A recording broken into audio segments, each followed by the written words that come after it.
Alors, agrément, ben, tiens, ça c'est un sujet qu'il faut approfondir, hein, donc agrément. Donc aujourd'hui, l'agrément n'existe plus. C'est un système de contrôle, ça ressemble à un camembert. Tu as l'autocontrôle, le contrôle interne, c'est ce que tu fais collectivement, qui n'est pas opposable. On déguste entre nous, on dit c'est bon, c'est pas bon, c'est moyen. Et puis le contrôle externe qui est fait par des gens qu'on ne connaît pas, qui sont cachés loin, c'est assez opaque. Et eux décident, et là c'est opposable, qu'est-ce qui est bon et qu'est-ce qui est mauvais. L'ensemble du système est vicié pour deux raisons principales. L'être humain n'est pas fidèle, ce qu'il exprime n'est pas ce qu'il sent, ce qu'il exprime n'est pas ce qu'il goûte. D'ailleurs, est-ce qu'on est vraiment sûr qu'il goûte? Moi, je constate qu'il y a 15% au moins des gens qui n'ont jamais pris le vin en bouche. Il y en a un qui m'a dit, ça descend toujours. Alors qu'ils ont fait une analyse du nez, qui est une analyse totalement fabriquée, artificielle, où on nomme des arômes, y compris qui n'existent pas, et on n'a jamais regardé qu'est-ce qui se passe en bouche. 15% goûtent du vin sans l'avoir jamais goûté. C'est important. Après, il y a une chose qui me fâche, mais alors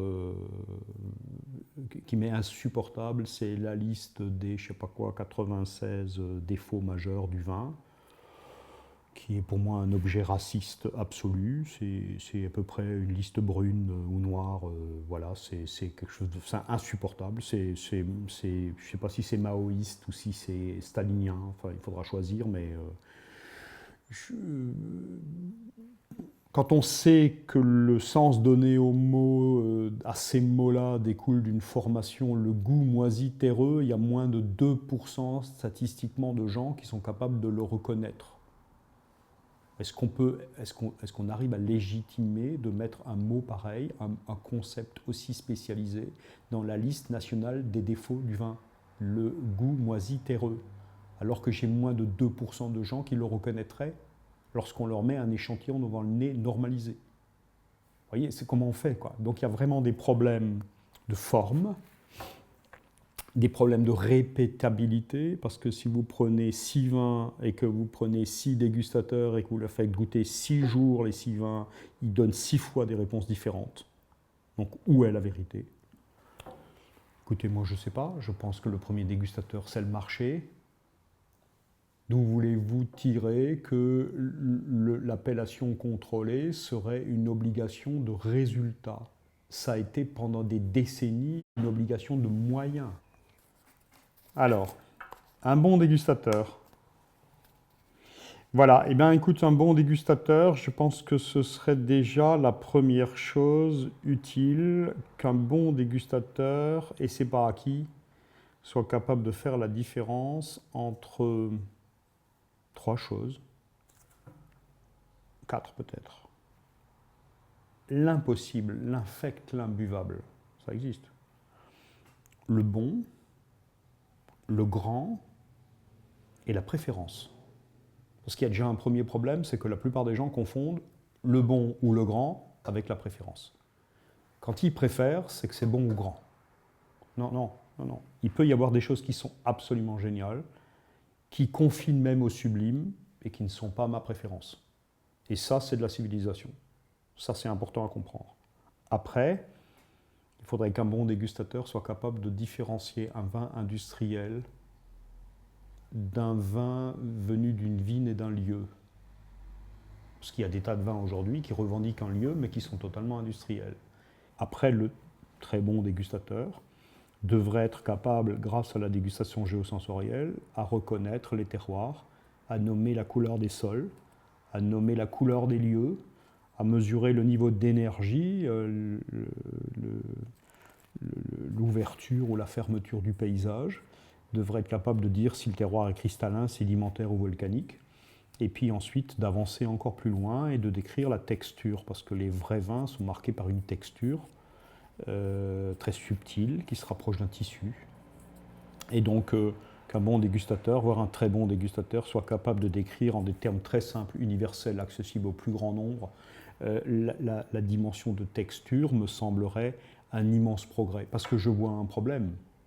très simple, c'est que toutes les descriptions aujourd'hui de vins qui naissent dans les canards, dans les revues, dans les machins, elles sont toujours très intelligibles pour ceux qui les ont écrits. Elles sont totalement non signifiantes pour ceux qui les lisent. D'ailleurs, ils ne les lisent plus. Voilà, je pense à une revue assez célèbre, le Cahier central, en papier un peu plus épais. Je ne sais pas qui est-ce qui dit ça. Celui qui l'a écrit, quand il le relit. Mais à part ça, personne ne le lit, parce que c'est illisible, ça n'apporte rien. Je veux dire, je donne toujours cet exemple assez savoureux. Est-ce qu'un vin qui sent la garrigue, je dois comprendre qu'on a macéré le raisin avec des olives noires et du thym? Ça veut dire quoi, ça? Ce vin sent la garrigue. Il faut argumenter, il faut peut-être aller plus loin, quoi.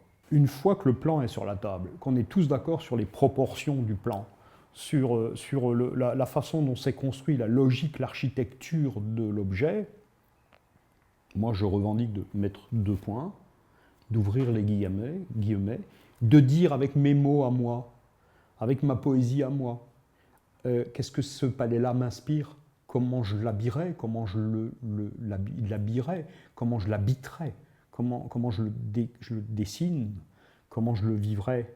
Ça, je pense que j'ai le droit.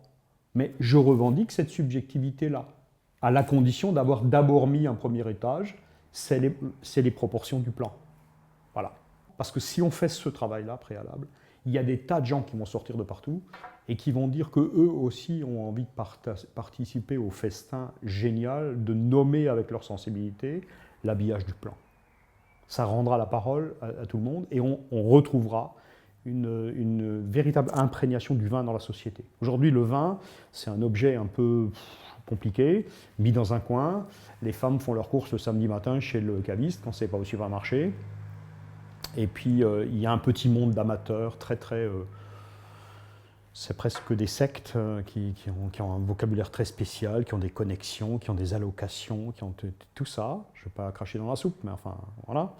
Et donc, je n'ai plus de diffusion du concept de grand vin dans le peuple, dans les gens, dans la vie, dans les jeunes aussi.